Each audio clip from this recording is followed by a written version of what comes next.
Hai guys, balik lagi ke channel YouTube aku. Tapi sebelum lanjut, jangan lupa di like, subscribe, dan di share ya. Siapa tahu pengalaman aku bisa ngebantu untuk menyelesaikan masalah-masalah kamu. Oke, aku mau ada cerita, jadi lanjut. Jadi, cerita aku ini awalnya tuh jadi gini nih. Aku tuh mau cerita nih ya.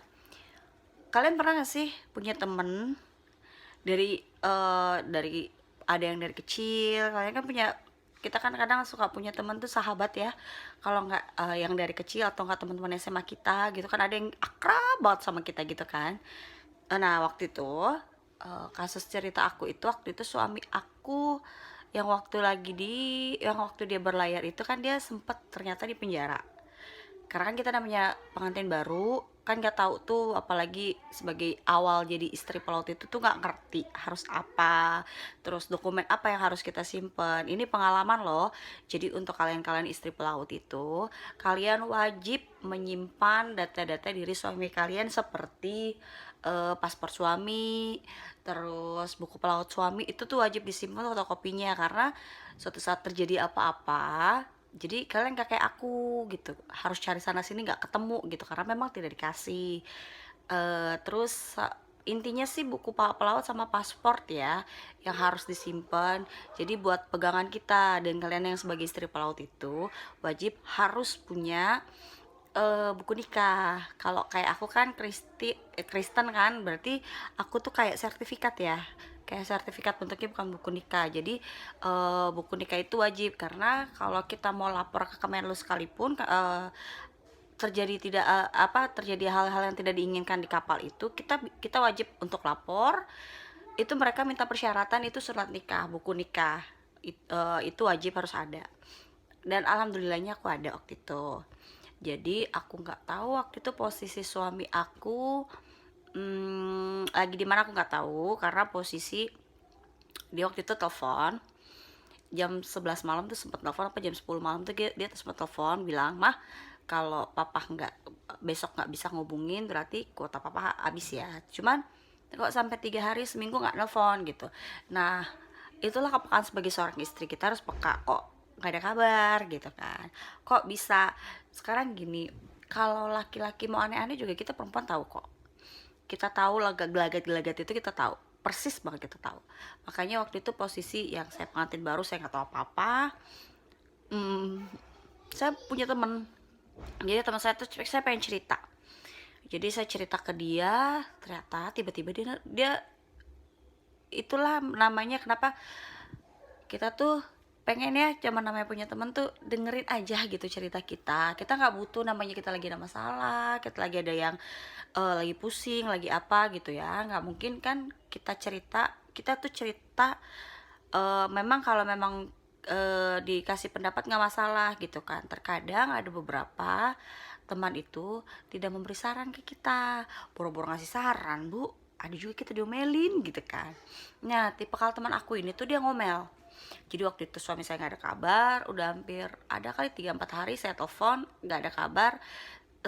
Wajar dong, kita butuh sahabat untuk bercerita kan. Oke, otomatis saya telepon dong. Singkat cerita, saya telepon, saya dimaki, saya dimarah-marahin, dimaki, saya dibilang istri nggak becus. Saya mau nanya deh sama kalian, ya udah berumah tangga ya, udah berkeluarga, saya mau nanya deh, arti istri becus itu seperti apa sih? Sedangkan saya aja belum tentu saya becus gitu loh. Yang ngomong ini orang yang belum pernah menikah gitu loh. Lo berani bisa ngomong lo istri nggak becus? Lo gimana sih jadi istri nggak becus gitu kan? Lo berani bisa ngomong kayak gitu sedangkan lo belum tahu jadi istri itu seperti apa? Lo jadi istri itu nggak yang kayak lo pacaran, lo mau nggak terima cinta gue, kalau mau ya jadi pacar gue, udah selesai. Nggak gitu, realnya nggak gitu, Bu, gitu kan. Oke, saya nggak mau panjang, saya ceritalah sama pacarnya dia, sedangkan pacarnya itu saudaranya suami saya, dan dia sedang ada di laut. Makanya saya pikir kalau seandainya dia ada di laut, siapa tahu, namanya orang pelaut bersandar kan bisa bareng gitu ya, siapa tahu dia ketemu gitu kan. Kok bisa nggak ada kabar? Nah, yang saudara saya itu yang pacarnya dia juga, dia nyari juga kok emang nggak bisa ditelepon gitu. Singkat cerita, inilah emang perannya seorang istri. Kenapa-napa pun suami kita pun tahu. Kenapa-napa pun suami kita tahu banget gimana cara suami di luar itu seperti apa tuh kita tahu. Saya berpikir gimana caranya biar saya mendapatkan suami, maksudnya biar tahu keadaan suami saya. Suami saya masih sehatkah? Eh, apa sudah nggak ada? Jeleknya kan gitu ya. Namanya pelaut, ya pekerjaan apa aja. Mau itu pilot ke atau apa. Intinya kita harus tahu suami suami kita tuh seperti apa atau gimana lagi apa gitu di luar sana. Nah, posisi waktu itu saya berpikir kalau ternyata suami saya waktu itu pernah mendaftar di KPI, APPI atau KPI ya, Serikat Pelaut Indonesia. Terus untungnya saya waktu itu ikut gitu, dia daftar, saya telepon, saya cari waktu itu suami saya di mana gitu, saya telepon, saya cari, dapat. Saya telepon by phone, saya telepon by phone. Nah, jeleknya kita kalau namanya tinggal di rumah mertua itu kayak makan buah sih malakama. Kita cerita salah nggak, kita cerita juga salah. Cuman memang waktu itu saya sudah berfeeling, saya tidak, kayaknya ada aneh deh kalau suami saya berangkat. Cuman kalau saya paksa suami saya nggak berangkat, nanti lawan saya mertua saya.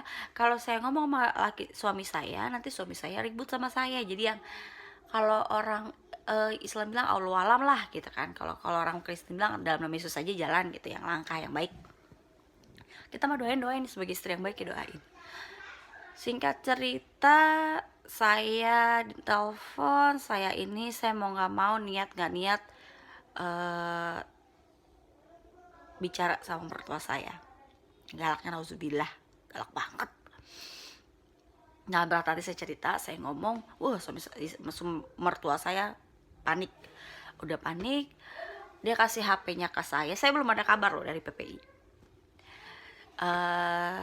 Dia kasih HP, telepon orang Malaysia, kantor polisi Malaysia. Saya telepon dapat. Tadi kantor polisi Malaysia. Dan si APPI-nya selesai saya dapat kabar dari kantor polisi Malaysia karena suami saya sudah ditahan. Suami saya APPI baru mau ngabari saya kalau suami saya memang sudah ditahan. Saya sudah tahu, saya udah diem. Tapi alhamdulillah karena saya mengerti hukum seperti apa, kita jalaninya kayak gimana biar suami kita di luar tidak kenapa-kenapa. Ternyata sebelum saya, kapal itu, jadi di kapal perusahaan itu banyak kapalnya. Nah, sebelum suami saya ada yang sudah ditahan, tapi istrinya tidak ada yang mengadu. Jadi dia ditahan itu kapalnya yang sebelum suami saya itu 2 bulan. Kalau saya cuma sebulan. Pas full di bulan Maret, 1 bulan full. Kalau dia 2 bulan karena tidak ada yang ngadu, tidak ada yang lapor ke Kemenlu, Kementerian Luar Negeri. Mungkin karena beberapa yang tidak tahu atau memang beberapa yang suami saya memang udah biasa nge-nelfon, kita juga nggak tahu ya, kita juga nggak pernah bisa nyalahin. Kalau buat saya pribadi, kalau suami saya nggak bisa telepon saya udah panik kan. Jadi lebih baik saya cari dia, atau kalau seandainya dia nggak ada pulsa, saya beli pulsa biar dia ngabarin saya itu. Soalnya saya nggak bisa tidur kalau nggak dengar suara suami saya atau nggak nyium bau badannya tuh, saya nggak bisa tidur. Jeleknya saya tuh gitu. Terus singkat cerita saya dibawa ke Kemenlu. Intinya APP itu mendampingi saya, benar-benar mendampingi saya. Jadi negara yang main, oke. Singkat cerita ada beberapa orang yang masukin saran kiri kanan gitu. Saran yang buat saya sih sebenarnya bermutu, tapi saran yang sudah saya lakukan, saya sudah jalankan gitu loh. Saran saya butuh saran yang saya belum lakukan gitu. Jadi nggak usah kasih pendapat dulu, saya cuma butuh didengar karena posisi saya juga lagi jatuh gitu kan. Singkat cerita, emang kalau misalnya, makanya para suami atau para lelaki pacar misalkan, tapi terlebih sebenarnya suami ya, kalau istri sudah melarang, jangan pernah ngeyel, jalan aja gitu. Pasti ada aja salahnya gitu kan. Jadi dengerin kata istri, jangan asal tiba-tiba. Kalau suami saya kan jeleknya gini, mah besok saya mau berangkat, tolong siapin baju. nggak ada tuh ngomong nanya gitu sama istri, Mas saya mau berangkat, gimana menurut kamu, gimana gimana gimana, nggak ada. Jadi suami saya yang penting oke saya mau jalan, lo siapin baju gitu. Singkat cerita, namanya suami ada egonya, saya ditelepon sama bosnya kalau memang suami saya ditahan di kantor polisi. Jadi saya tidak bisa membantu, sedikit banyak saya memang hanya membantu dengan doa. Saya bantu dengan doa, saya laporan terus ke Kemenlu. Belum sebulan, lebih sebulan kurang 3 hari apa 4 hari, pihak perusahaan menelpon kalau memang suami saya ditahan karena bea cukai.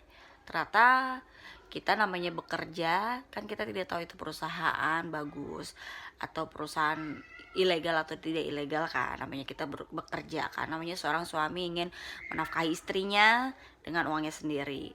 Dengan posisi itu suami saya keluar, dengan Kemenlu suami saya lepas. Tapi sebelum suami saya sesudah lepas, saya bilang sama suami saya, karena ini anggap aja kita bikin laporan, ya kan, laporan ke kepolisian seperti itu. Karena Kemenlu itu seperti polisian, seperti kepolisian tapi negara. Jadi kita bikin laporan, terus saya bilang, Pak mau lanjut atau gimana? Karena saya bilang sama Kemenlu, saya mau kamu pulang. Mau ada 2-3 orang mau pulang, saya mau suami saya pulang gitu. Jadi suami saya bilang, suami saya ditekan sama bosnya, istri kamu jangan begini kata dia gitu. Kok istri kamu tahu harus lapor ini kata dia gitu. Ya iyalah Pak, kata suami saya, orang istri saya sarjana hukum, dia juga tahu kali dia mau kemana. Jadi diem semua sama suami saya. Terus udah gitu, jangan aduin anak ini katanya gitu kan. Suami saya ditekan itu, dia bilang sama saya, mah jangan, kata dia gitu. Oke, saya diem. Nah posisi saya sudah pindah pekerjaan dulu, jadi pindah kantor saya jadi masih anak baru kan. Nah itulah suami saya, karena dibilang sama orang itulah laki-laki ya, kalau dibilang dari orang gitu tinggal masuk aja di otak. Tapi giliran istri yang ngomong, walah boro-boro bisa masuk otak ya. Aduh, juga kita yang dibantah terus, padahal omongan kita kan belum tentu 100% omongan kita salah, ya kan. Kita kan istri sebagai istri mengingatkan, tapi terkadang suami egonya tinggi tuh, dia maunya dihargain, maunya dihormatin gitu kan. Sedangkan terkadang mereka salah tuh, mereka nggak pernah ngerasa salah. Oke, terus waktu itu ternyata dia nggak tahan, dia kira cuma seminggu di laut. Saya sudah pengalaman dengar sama temannya yang beda kapal aja itu, dia udah 3 bulan di kapal itu belum berlayar. Suami saya baru sebulan di kantor polisi, dia ditahan di kantor polisi sebulan baru keluar. Itu belum tentu sebulan dia langsung jalan gitu kan. Ini kayaknya perusahaan nggak bener nih gitu kan. Cuman kata suami saya stop, oke. Saya buang dong berkasnya, saya udah nggak yang oke, udah gitu kan. Ternyata nggak lama 2 minggu kemudian suami saya bilang begini, mah tolong dong tolong dong suruh aku udah mau pulang, aku udah nggak kuat, aku belum pernah namanya injak bumi. Karena memang kan mereka kan di kapal dan mereka nggak bisa turun karena paspor semua ditahan. Saya bilang, Pak, saya ini perusahaan baru loh, saya kerja di perusahaan baru, saya nggak mungkin seenak kudel saya izin, saya keluar ngurusin kamu doang gitu kan, karena ini perusahaan baru, ini bukan perusahaan nenek moyang lu gitu. Aku bilang gitu. Ya udah, kalau kamu nggak mau, aku bilang sama mama aku, nggak usah, karena aku udah tahu kalau dia bilang sama mamanya pun dia akan laporan sama saya, mamanya akan nyuruh saya, sama aja bohong. Tapi enggak, aku aja sama mama. Bener, mamanya laporan sama saya. Oke, saya urus dengan email, dan nggak ada, mungkin belum ada tindakan atau apa.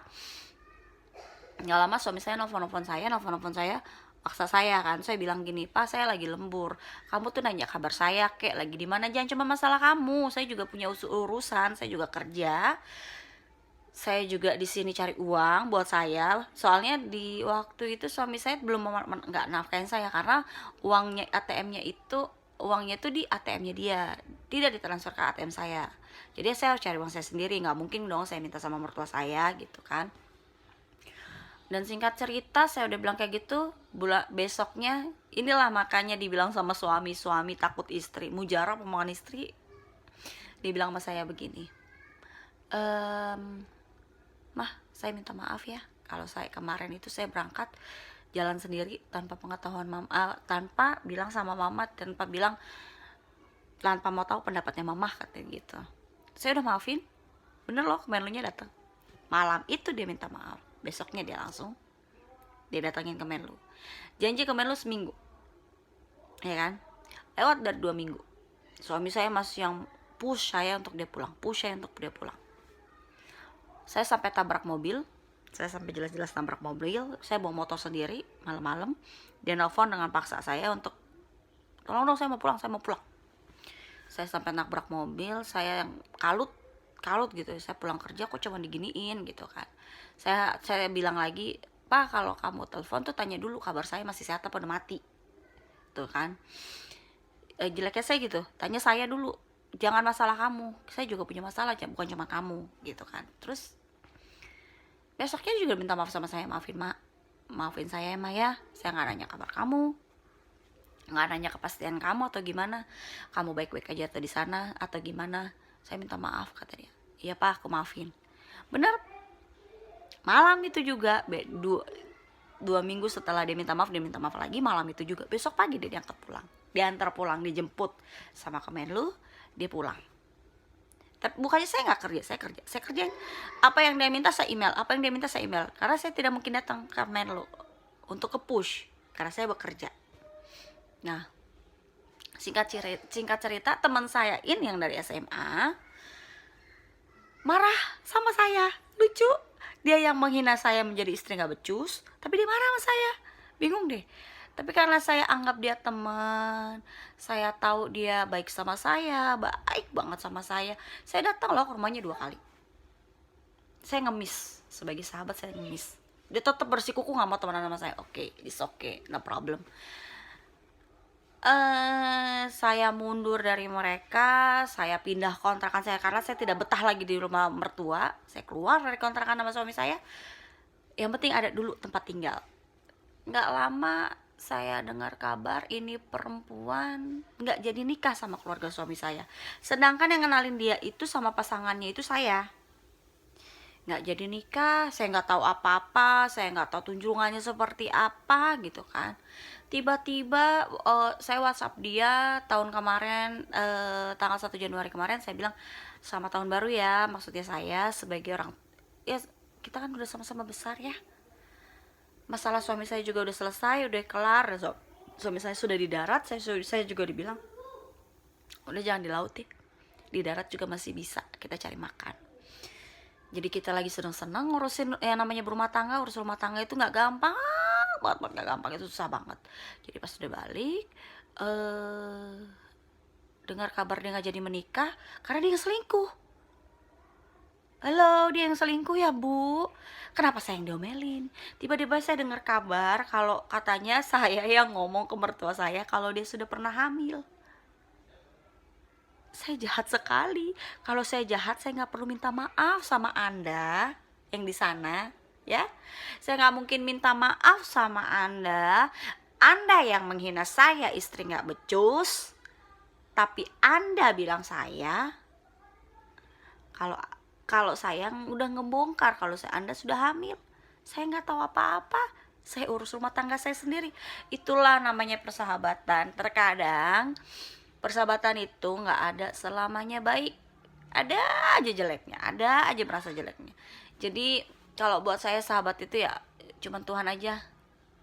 Saya senang, saya senang, saya susah, saya hanya cuma bisa berdoa. Saya nggak mau lagi berharap karena sakit di saat saya lagi butuh, suami saya lagi bener-bener nggak ada, saya lagi benar-benar butuh orang untuk dengerin cerita, dengerin aja, hanya mendengarkan sedikit aja, nggak perlu, saya nggak butuh komen, saya nggak butuh orang yang lu harus begini, nggak butuh. Karena posisi di saat kita lagi jatuh, kita hanya butuh didengarkan aja udah seneng. Tiba-tiba dia nggak nikah, saya yang disalahin. Tiba-tiba dia yang berulah, dia yang selingkuh, saya yang domelin. Saya mau nikah, dia yang bikin status, saya yang kena salah. Makanya hati-hati. punya teman. Nggak selamanya temennya ada di samping kamu. Yang ada di samping kamu cuman keluarga kamu, suami kamu, dan Tuhan yang selalu sama kamu. Dah.